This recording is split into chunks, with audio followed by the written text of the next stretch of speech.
প্রবাসীরা সরকারের এই যাত্রায় গুরুত্বপূর্ণ ভূমিকা পালন করেছে উল্লেখ করে অন্তর্বর্তী সরকারের যুব ও ক্রীড়া এবং স্থানীয় সরকার পল্লী উন্নয়ন ও সমবায় মন্ত্রণালয়ের উপদেষ্টা আসিফ মাহমুদ সজীব ভুঁইয়া বলেছেন, প্রবাসীদের দীর্ঘদিনের দাবি ছিল ভোটাধিকার। এই ভোটাধিকার প্রয়োগ কিছুটা জটিল হলেও অন্তর্বর্তী সরকার প্রবাসীদের ভোটাধিকার নিশ্চিত করতে উদ্যোগ নিয়েছে। শুক্রবার সন্ধ্যায় আজমান উইমেন অ্যাসোসিয়েশন হলে বাংলাদেশ কমিউনিটি আয়োজিত সংযুক্ত আরব আমিরাতে 2024-25 সালে নির্বাচিত 52 জন সিআইপির সংবর্ধনা অনুষ্ঠানে প্রধান অতিথির বক্তব্যে এসব কথা বলেন ক্রীড়া উপদেষ্টা। বাংলাদেশে বিনিয়োগের আহ্বান জানিয়ে উপদেষ্টা আসিফ মাহমুদ বলেন, আপনারা বৈধ পথে রেমিটেন্স পাঠিয়ে রেকর্ডের পর রেকর্ড করছেন, একটি সংকটকালীন অর্থনৈতিক পরিস্থিতি থেকে উত্তোলনে সহযোগিতা করছেন।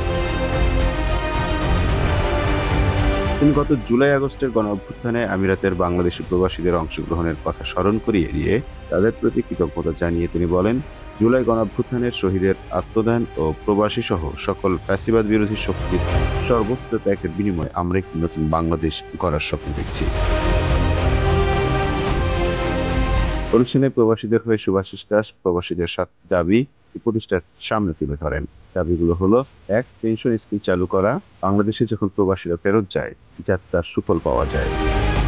2. স্বাস্থ্যসেবা চালু করা, প্রবাসী ও তাদের ফ্যামিলির জন্য সাবসিডি ভর্তুকি ভিত্তিক স্বাস্থ্যসেবা চালু করা। 3. এসএমই আকারে সুদ মুক্ত ঋণের ব্যবস্থা করা।